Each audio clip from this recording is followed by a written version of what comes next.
Hello everyone, welcome to your English class. I am Nidhi, your English teacher. So today I am going to teach you distributive pronoun and relative pronoun. So first of all हम start करेंगे distributive pronoun से. So what is distributive pronoun? The pronouns which refer to persons or things one at a time are called distributive pronouns. ये pronoun क्या होते हैं? वो सर्वनाम जो कि एक बार में एक व्यक्ति या चीज़ों को संदर्भित करते हैं उन्हें हम डिस्ट्रीब्यूटिव प्रोनाउन कहते हैं. इस प्रोनाउन के एग्जाम्पल्स हैं ईदर, नीदर एंड ईच. अब इस प्रोनाउन में हम ईदर, नीदर और ईच को यूज़ में लेते हैं. जैसे हमारा फर्स्ट एग्जाम्पल है you can drink either T और कॉफ़ी.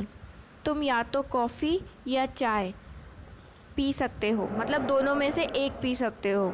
ऐसे ही she can neither see TV nor play. ना ही वो टीवी देख सकती है ना ही वो खेल सकती है.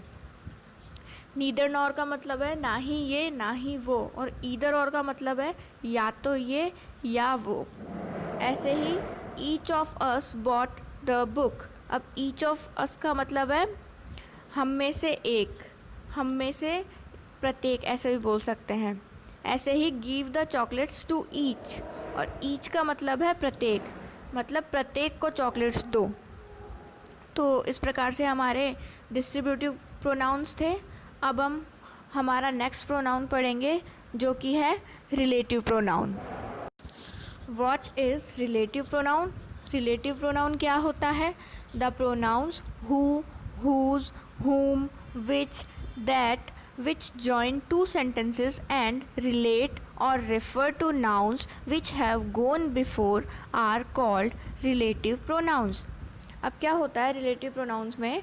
हम who, whose, whom, which in words को यूज़ में लेते हैं और that भी.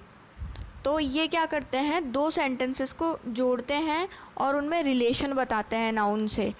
तो इसलिए हम इन रिलेटिव प्रोनाउंस का यूज़ करते हैं. तो अब हम इसके कुछ एग्जांपल्स देखेंगे ताकि हम इसको और भी अच्छे तरीके से समझ सकें. तो अब यहाँ पर हमारे रिलेटिव प्रोनाउन कौन कौन से शो हो रहे हैं? दैट, विच, हु, हुम और हुज. ये 5 हमारे रिलेटिव प्रोनाउन हैं. अब एग्जांपल देखते हैं. The dog that at the cake is looking guilty. अब यहाँ पर हमारा द डॉग ये क्या है? हमारा नाउन है. और दैट एट द केक ये क्या है? हमारा एडजेक्टिव क्लोज है. तो अब जो एडजेक्टिव क्लोज है वो नाउन को मॉडिफाइज कर रहा है, और ये कनेक्ट कैसे हो रहा है? दैट से कनेक्ट हो रहे हैं ये दोनों. तो ये दैट हमारा क्या हो गया? Relative pronoun. आइए हम कुछ और एग्जाम्पल देखते हैं ऐसे ही. फर्स्ट एग्जाम्पल है हु. हु का यूज़ हम किसके लिए करते हैं? हु का यूज़ हम नॉर्मली पीपल के लिए करते हैं, इंसानों के लिए करते हैं. For example the woman who called yesterday wants to buy the house. अब जो वुमन है जिसने कल कॉल किया था वो इस घर को ख़रीदना चाहती है. तो यहाँ पर ये किसके लिए यूज़ हुआ है? हु, वुमन के लिए. ऐसे ही which. Which use for things and animals. Which का यूज़ हम वस्तुओं या जानवरों के लिए करते हैं. For example did you see the letter which came today. क्या तुमने उस लेटर को देखा जो आज आया था या आज आया. ऐसे ही I love the puppy which is jumping at the kitchen. मुझे उस पपी से प्यार है जो कि किचन में अभी जंप कर रहा है. तो यहाँ पर विच एक तो पपी के लिए यूज़ हुआ है और एक लेटर के लिए यूज़ हुआ है. ये दोनों ही हमारे पर्सन्स नहीं है, एक थिंग है और एक एनिमल है. नेक्स्ट है हमारा whose. Used for possessions of people and animals. ये व्यक्तियों या जानवरों के पोजीशन को शो करेगा. जैसे he is a man whose opinion I respect. ये वह आदमी है जिसके ओपिनियन की मैं रेस्पेक्ट करता हूँ. ऐसे ही she is the student whose handwriting is the best in my class. यह वह स्टूडेंट है जिसकी हैंड राइटिंग पूरी क्लास में मेरी क्लास में सबसे बेस्ट है. ऐसे ही हमारा नेक्स्ट प्रोनाउन है whom. Used for people when the person is the object of the verb. whom क्या होता है? पीपल के लिए यूज़ होता है और तब यूज़ होता है जब जो हमारे पर्सन है वो वर्ब होगा ऑब्जेक्ट का।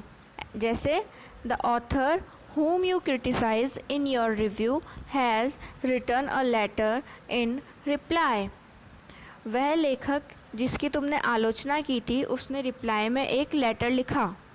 ऐसे ही हमारा नेक्स्ट है that, use for people things and animal. अब दैट का यूज़ पीपल थिंग्स एनिमल तीनों के लिए होता है, व्यक्ति, वस्तु और जानवरों के लिए, दोनों सबके लिए यूज़ होता है ये। ऐसे ही हमारा एग्जाम्पल है इसका, the girl that we met in France has sent us a card.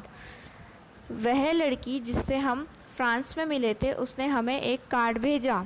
We live in a ground floor flat that backs on to a busy street. Do you like the cat that is sleeping underneath the table. तो ये हमारे कुछ examples थे। हमारे दोनों pronoun यहाँ पर complete होते हैं और हमारा प्रोनाउन का पूरा चैप्टर यहीं फिनिश होता है। इससे रिलेटेड अगर आपको कोई क्वेरी हो तो आप कमेंट सेक्शन में कमेंट करके पूछ सकते हैं। और अगर मेरा वीडियो अच्छा लगा हो तो इसे लाइक करें, सभी को शेयर करें और मेरे चैनल को सब्सक्राइब ज़रूर करें।